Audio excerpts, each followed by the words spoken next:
Hi everybody, Peter here. I promised a behind-the-scenes video for Gabe and Susie's playthrough of my Dr. Somnus Minecraft map, and here it is. If you haven't seen their playthrough yet, there are spoilers ahead. I first got the idea for this map from a Let's Play that Gabe and Susie posted a very long time ago called Build House and Die. Hello, Gabe.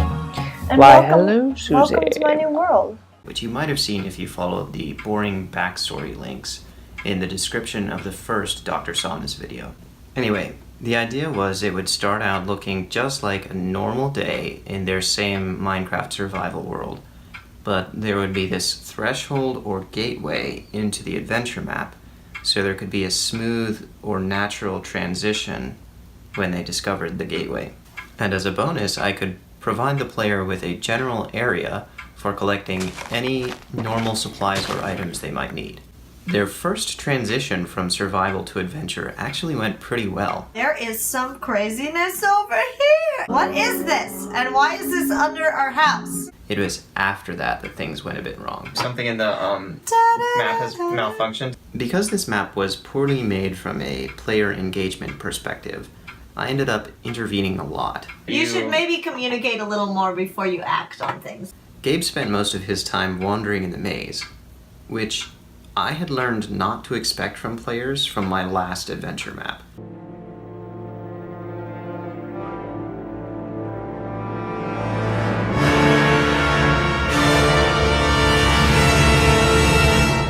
But evidently Gabe had learned to expect it from me, and I failed to communicate something different. We're lost in yet another maze that Peter has made for us. I've only been trying to find my way back to that spot this whole time. So what was up with the hall pass that Susie picked up, which never got used? Well, the puzzle it was for actually broke during the playthrough, and allowed Gabe to pass without even knowing there was supposed to be a puzzle there. You can see it work properly in King Dragon 131's playthrough. Oh, this looks different. Wow, this is going really far down. I'm close to the ground now. Where I thought it was. What the Ironically, it only broke because of my intervention.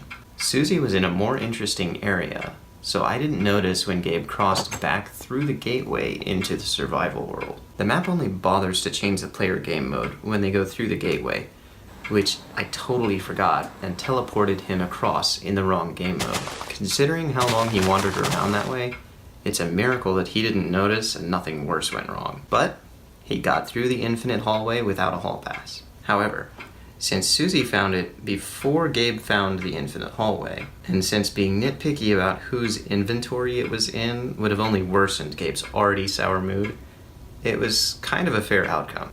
The main downside is the lack of fireworks that Gabe was supposed to see when he reached the bottom.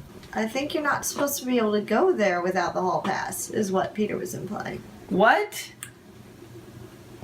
I already got the notebook out of Whoa, here. that thing's... something exploded. And while we're at it, I might as well address the strange item pickup sound that Gabe heard. BAM! What did I just pick up? By then, he was in the right game mode again, and things were working properly. Since adventure mode prohibits placing blocks, in order to allow the player to craft and use their own lever on the piston door, the map has to detect and modify it in their inventory as they approach the door. It does this by removing it from their inventory and adding another one that has placing permission enabled for diamond blocks. You'll notice the lever in Gabe's hotbar wobble during the pickup sound. So that's it. I hope you enjoyed the playthrough. The epic scenery was generated procedurally using my very own software library called Libmcmap, which if you're a developer you can find on Github. Thanks for watching, and I'll see you around.